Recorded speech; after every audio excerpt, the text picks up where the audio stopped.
Master CVV. నమస్కారం.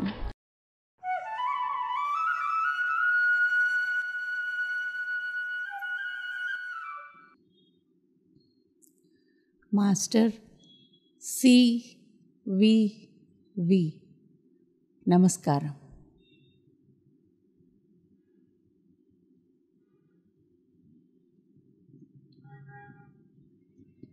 అందరికీ నమస్కారం. తాతగారి సిసలైన నిజము సంధ్యాస్వప్నము అనే సావిత్రి యమధర్మరాజు మధ్య జరుగుతున్న సంవాదంలోని లాస్ట్ చాప్టర్లో కంటిన్యూయేషన్ సెషన్ చూస్తున్నాం మనము. యమధర్మరాజు తనకి తెలిసిన సత్యాలని, ధర్మాన్ని ఇంకొకసారి నొక్కి వక్కాణించి, ఈ భూమి మీదికి నువ్వు ఏ స్వచ్ఛమైన అబ్సల్యూట్ సత్యం తెచ్చి నిలబెడదాం అనుకుంటున్నావు? విధి విధానాన్ని ధిక్కరిస్తానని ఎలా అనుకుంటున్నావు? ఈ విధి విధానాన్ని నిర్ణయించింది కూడా ఆ భగవంతుడే. ఆ భగవంతుడికి ఎదురు తిరగటం అనేది భగవంతుడు కూడా చెయ్యడు. ఈ నిర్ణయాలని నువ్వు జగన్మాతవైనా సరే నీ వల్ల అవదు అని చెప్తూ, ఈ భూమి మీద ఈ ప్రపంచం అనే సంతలో సత్యం ఎలా ఉంటుంది అంటే, సత్యం ఒకవైపు ఉంటే అసత్యం ఒకవైపు ఉంటూ రెండు వేరు కాదు, ఒక నాణ్యానికి రెండు బొమ్మ బొరుసుల్లాగా అన్నది ఒక ఉదాహరణ అయితే, ఇక్కడ ఒక కాల సర్పం, సర్పానికి తల వెలుగుట, తోక చీకటి. తల తోక రెండు కలిసే నడుస్తూ ఉంటాయి.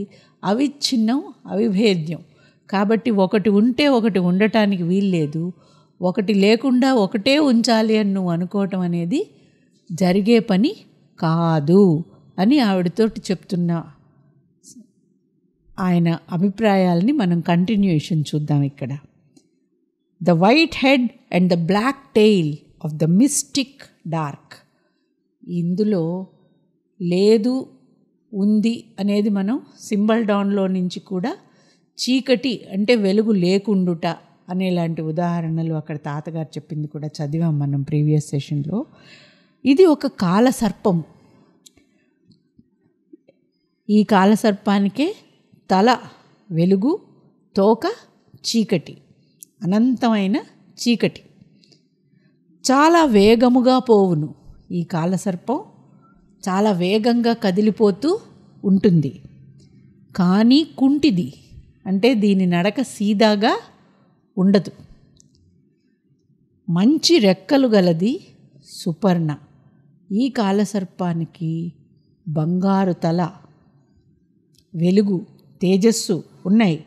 కానీ రెక్కలు విరిగేనా వివర్ణ. కుంటిదైపోయింది. రెక్కలు విరిగాయనుకోండి, దాని తేజస్సు ఉండదు దాని దగ్గర. ఇది ఒక అసత్య సర్పము. ఈ సర్పంలోనే సత్యము ఉంది, ఈ సర్పంలోనే అసత్యము కూడా ఉంది. ఇది ఆకాశములో నిలుచును, ఇచ్చటిదంతయు నిత్యము అనగా అసత్యము.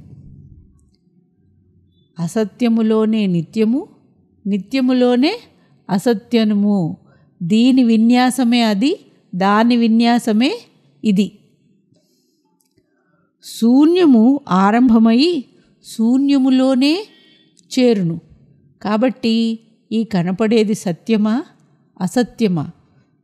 చీకటి శూన్యము, ఏమీ లేనితనంలో నుంచి ప్రారంభమయ్యి మొత్తం అంతా ఆ శూన్యంలోకే మళ్ళీ చేరుతుంది. ఇది మానవునిలో దేవత్వ పశుత్వములున్నవి. ఇది ఒక జటిల సమస్య. అతనిలోని తత్వమును ఎరుగడు కాన చిన్నవాడు, కొంతవరకు తెలిసినవాడు గొప్పవాడు. మానవుడు పశువునుగాడు, దేవుడును కాడు, మానవుడే. అంటే ఈ మానవునిలోనే ఒకవైపు పశుత్వం ఉంది, ఒకవైపు దైవత్వం ఉంది. తనలో ఉన్న పశుత్వాన్ని తగ్గించి దైవత్వాన్ని పెంచుకోవాలి అనే కృషి కొంచెం కొంచెంగా చేస్తున్నాడు, కానీ ఇంకా విజయవంతం అవలేదు. ఇచ్చట కనిపించున్నది సత్యము కాదు, బుద్ధి స్థిరము కాదు, యుక్తివాదములు భావము వీనిపై ఆధారపడినవే గాని స్థిరములు కావు. ఈ భూమి మీద కనపడే సత్యము స్థిరమైన సత్యము కాదు. బుద్ధికి మనస్సుతోటి ఎంత ఆలోచించి ఏ జ్ఞానం తెచ్చుకున్నా దానికి స్థిరత్వం అనేది లేదు, చంచలం. సత్యము మానవులలో నిలువజాలదు సావిత్రి, నాకును కనిపించదు.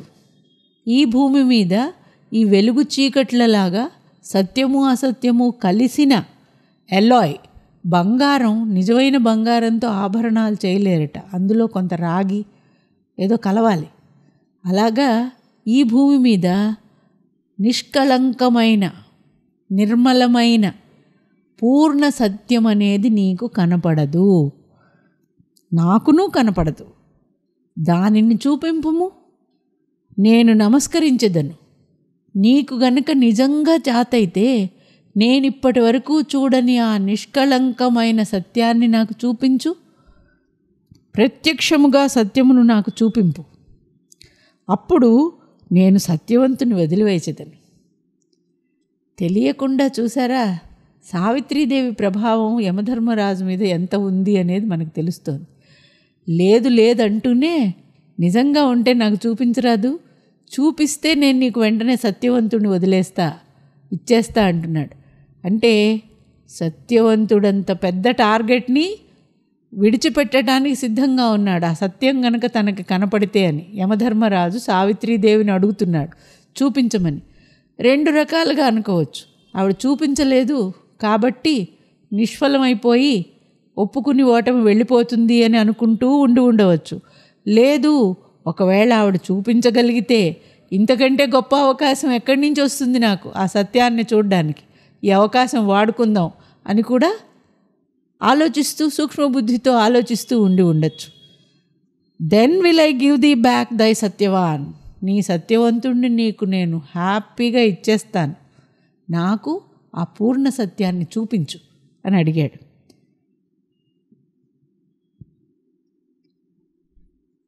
ఓ సావిత్రి, నువ్వు నాకు సత్యం చూపిస్తానంటున్నావు, కానీ ఒక్క సంగతి తెలుసుకో, అది నీ వల్ల అయ్యే పని కాదు. ఇక్కడ ఉన్నది ఒకటే సత్యం, సత్యవంతుడు లేడు అన్నదే సత్యం. నీవెంత మంచిదానవైనను అతన్ని తేలేవు, ఏ మంత్రము తంత్రము ఇక్కడ పనిచేయవు. మాయ కానీ సత్యము కానీ మనిషిని బ్రతికించలేవు, ఇప్పటి వరకు జరగలేదు ఆ పని.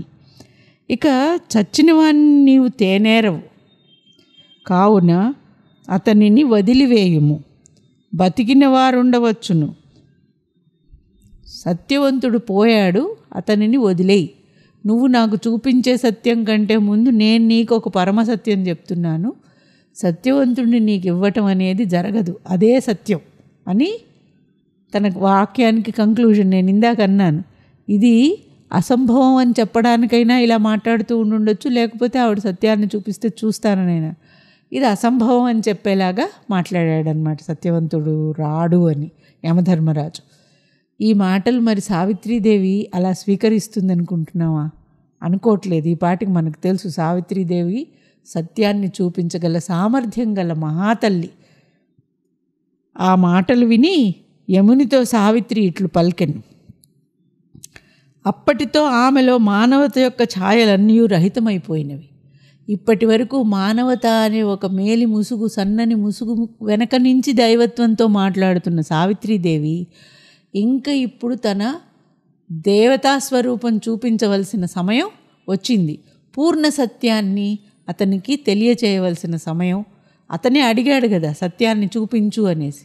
అంటే అజ్ఞానం ఒక రకంగా జ్ఞానం చూడడానికి సిద్ధపడింది, అది మనం చూడవలసింది. ఇక్కడ సిద్ధపడ్డాడు కాబట్టి ఆమె ఇంకా ఆ మానవ ముసుగుని తీసేసింది. కేవలము ఒక అచ్చపు దివ్యత్వమే దీప్తించెను. దివ్య తేజస్సు ముఖమండలమున దివ్య శోభాయమానమయ్యను. ఆమెలో ఇంకా మానవతా ఛాయలు కాకుండా పూర్ణ దివ్యత్వమే ప్రస్ఫుటమైంది. ఓ ధర్మరాజా, నీవు ధర్మదేవతవు, దేవుడవు కావు, దేవుని యొక్క నల్లని నీడవు. నీవు కూడా ఆ భగవంతుడి నుంచి వచ్చిన వాడివే. కానీ నీవు దేవుడివి కాదు, ఆయన యొక్క నీడవి. ఎలాగైతే తల వెలుగుతో నిండి తోక చీకటితో ఉంటుందన్నాము, ఆ భగవంతుని యొక్క నల్లని నీడవి నువ్వు. రాత్రివి, నల్లని శక్తివి. శ్రీవారి అనంత దివ్య గుణములకు చిట్ట చివర ఆవరించు అజ్ఞానపు తెరవు నువ్వు. నువ్వు కూడా ఆ భగవంతుడి సృష్టే. ఈ వైరుధ్యములన్నీ శ్రీవారే. అతడే సర్వమును. అతడే జ్ఞానము, తేజము, రుక్కు, వేదము, అమృతము, పాలసముద్రము, శుద్ధ సత్వము. అతడే సృష్టికి కర్త, భర్త. ఇవి ఎల్లా శ్రీవారి కుడి ఎడమ భాగములు మాత్రమే. నువ్వు చెప్పింది తప్పు కాదు. ఇక్కడ నువ్వు చూసేవన్నీ శ్రీవారి కుడి ఎడమ భాగములు. ఇది మొత్తం శ్రీవారే. ఇందులో ఒకటి ఉంటే ఒకటి ఉండటానికి వీల్లేదు అనేది కానీ పరస్పర విరుద్ధమని కాదు. అన్నీ ఆయన యొక్క లీలయే. శ్రీవారి బాహువుల మధ్య ఈ సిరి ఆడుచుండును. ఈ ప్రకృతి, ఈ కనపడే సృష్టి మొత్తం ఆ శ్రీవారి రెండు బాహువుల మధ్య తన ఇచ్ఛతో స్వేచ్ఛగా ఆడుతున్న ఆట నువ్వు చూస్తున్నది మొత్తం. మహిమ వర్ధిల్లును, భూమి నిలుచును, పైన సూర్యుడు, దిగువ ఛాయాదేవి, ఈ రెండింటి సంయోగము. అతడు ఆదిమధ్య లయుడు, మనసునకు అందడు, బుద్ధికి తెలియరానివాడు. ఇంతటి చిన్న శరీరములో ఆ అనంతుడున్నాడన్నచో అల్పులు నమ్మరు. అమృతము నిత్యమయ్యును జీవభూతుడయ్యడువాడు. అతడే ఆ పరమాత్మ. ఆధ్యాత్మ, వస్తువు, శూన్యము. అతడే శూన్యము, అతడే వస్తువు. అతడే జీవాత్మ, అతడే పరమాత్మ. ఈ నువ్వు చెప్పే ఈ భిన్నత్వం అంతా కూడా ఆయనలో కలిసిన అనంతత్వంలో భాగమే. ఆయన లీలలో భాగాలే ఈ వైరుధ్యాలన్నీ. కాబట్టి ఈ వైరుధ్యాలు ఎందుకున్నాయి? ఇవి ఉన్న చోటికి భగవంతుడు ఎలా వస్తాడు? సత్యం అనేది వేరే ఉంది అని అనుకోకు.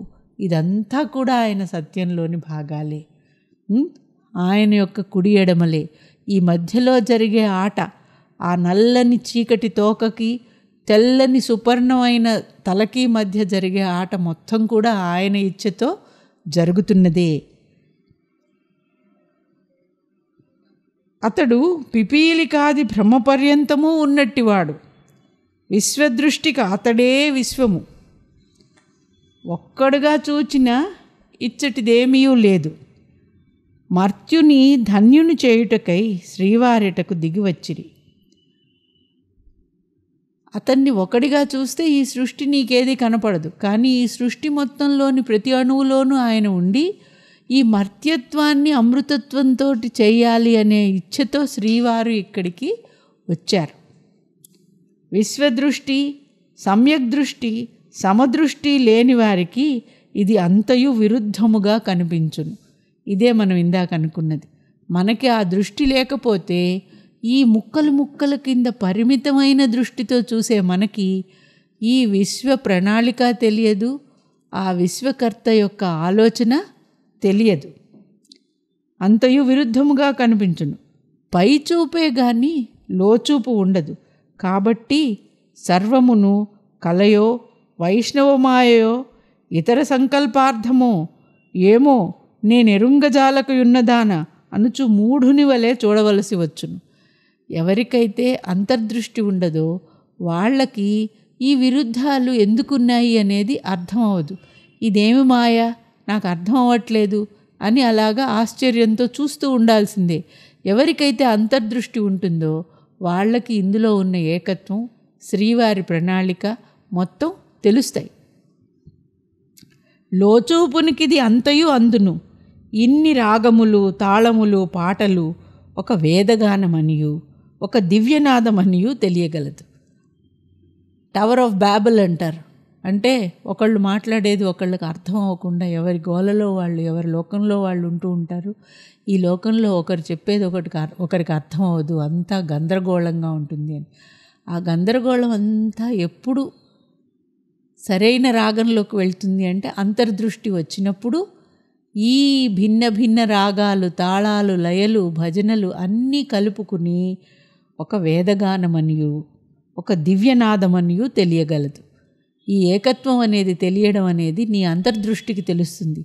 పూర్ణ సత్యం అనేది నీకు అప్పుడు తెలుస్తుంది. యమధర్మరాజా, నువ్వు బయటికున్న ఈ ముక్కలన్నీ చూస్తూ ఉన్నంతసేపటికి నీకు అది తెలియదు అని సత్యదర్శనానికి కావాల్సిన సత్యదృష్టి, సుదర్శనత్వం గురించి ఆవిడ ఎంత చక్కగా చెప్పారో చూడండి యమధర్మరాజుకి.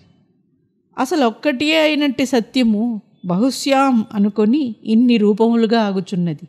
సత్యము, జ్ఞానము, ఆనందము, ప్రేమ ఇట్లెన్నో రూపములుగా అయిపోయినది.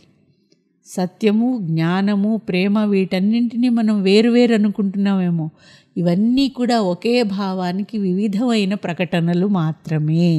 ఆ సత్యమే ఆ ఆనందంలో ఉంటుంది, ఆ సత్యమే ఆ జ్ఞానంలో ఉంటుంది, ఆ సత్యమే ప్రేమలో కూడా ప్రకటితమవుతుంది.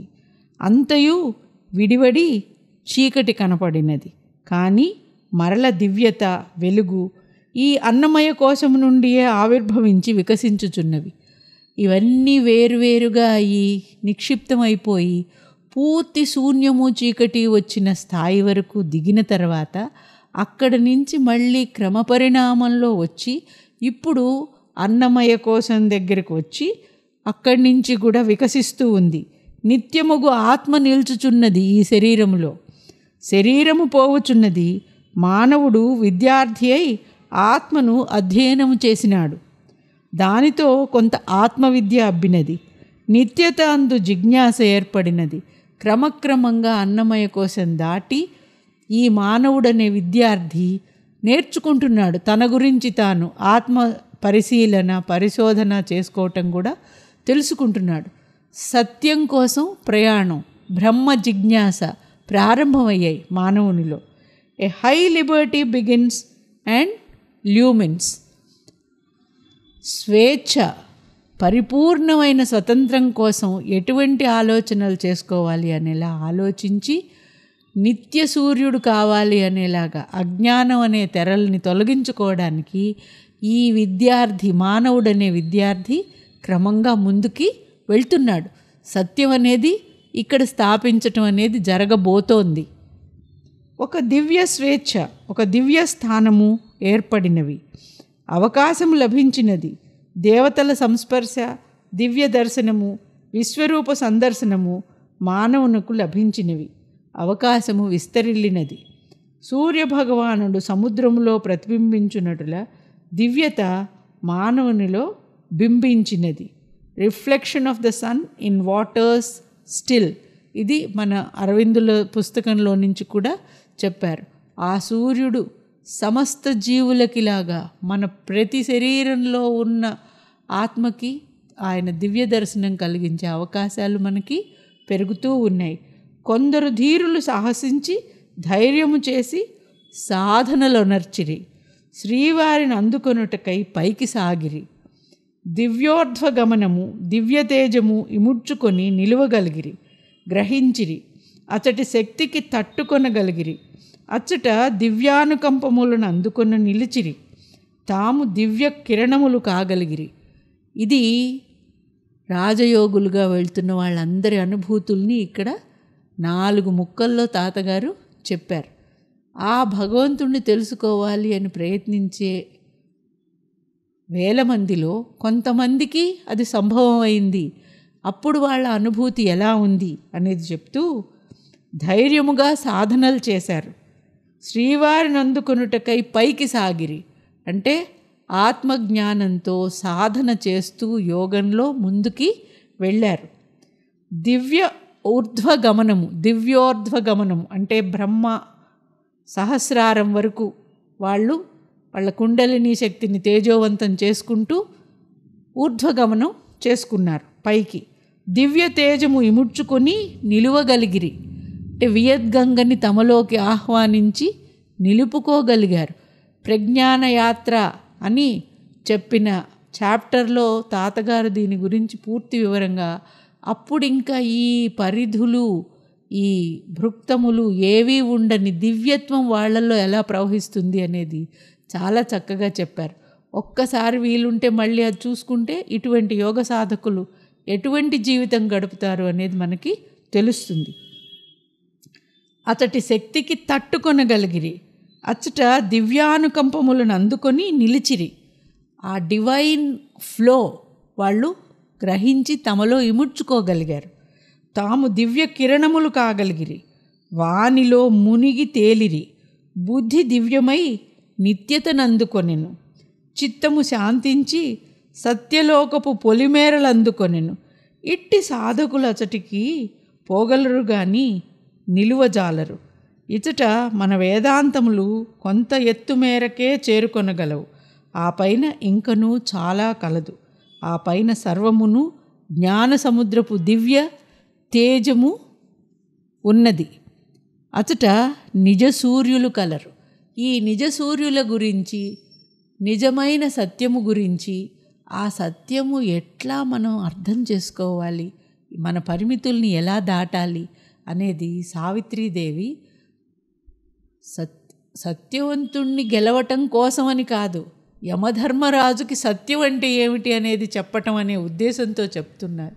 దాన్ని మనకి శ్రీ అరవిందులు తాతగారు మనందరికీ కూడా దాని గురించి కొంత అవగాహన కలిగేందుకు వీలుగా వర్ణించి చెప్పారు. ఈ మహద్భాగ్యాన్ని ఉపయోగించుకుని ఛాయామాత్రంగానైనా మనం ఆ సత్యస్వరూపం ఎలా ఉంటుంది అనేది మన ఊహల్లోకి తెచ్చుకుని దానికోసం మనం కృషి చేయగలిగితే మన యోగ సాధనలో అది ఒక గొప్ప ఆశీస్సు అవుతుంది. సత్యం గురించి సావిత్రీదేవి యమధర్మరాజుకి వివరించి చెప్పే ఈ మాటల్ని నెక్స్ట్ సెషన్లో కంటిన్యూ చేద్దాం. నమస్కారం.